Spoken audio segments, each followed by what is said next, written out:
Ilikuwa miaka michache baadaye kabla ya John kupata programu ya kuonyesha picha katika mwelekeo tatu, na kile picha hizo za mwelekeo tatu zilivyoonyesha kiliendana na meli iliyokuwa imepata uharibifu mkubwa.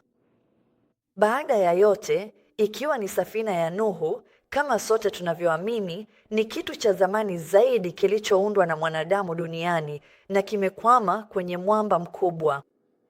Uchunguzi ulionyesha wazi kuwa hiki hakikuwa kitu cha asili na kilionekana kama mabaki makubwa ya meli iliyozama.